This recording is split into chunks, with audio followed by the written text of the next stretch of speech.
आराधना यीशु आराधना।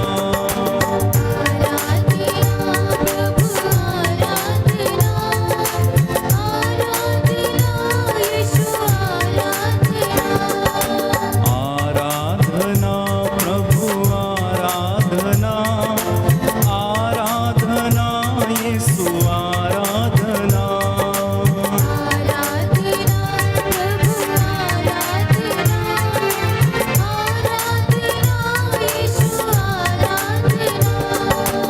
अब्बा पिता की आराधना, आराधना यीशु आराधना।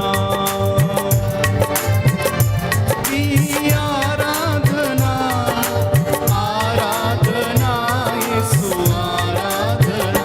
एक साथ आराधना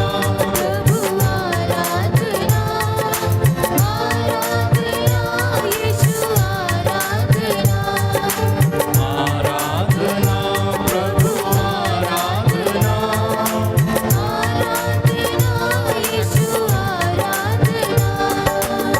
जीवन दाता आराधना, आराधना यीशु आराधना।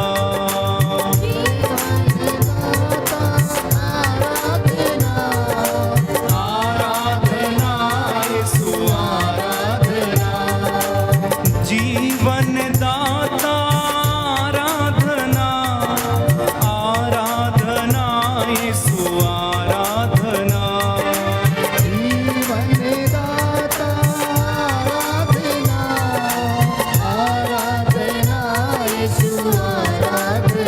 एक साथ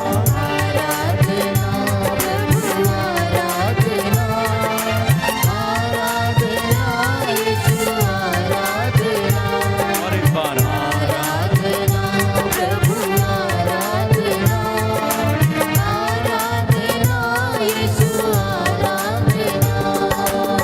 जीवन रोटी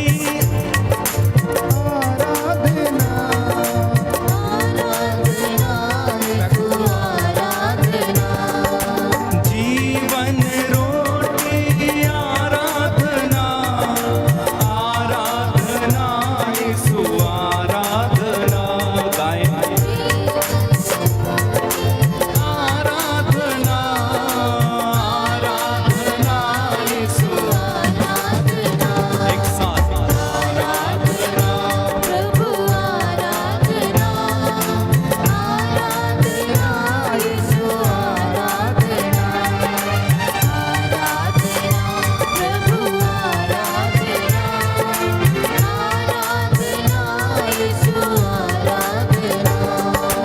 शांति दाता आराधना, शक्ति प्रदाता आराधना। शांति दाता आराधना, शक्ति प्रदाता आराधना। आराधना प्रभु आराधना, आराधना यीशु आराधना। आराधना प्रभु आराधना।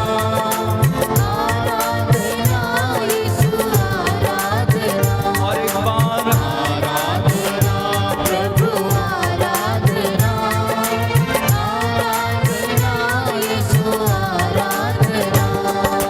चंगाई दाता आराधना, आशीष प्रदाता आराधना।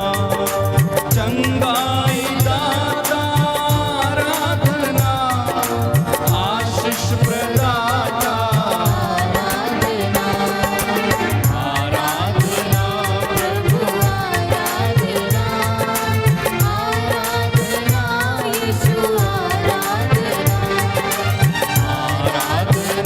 प्रभु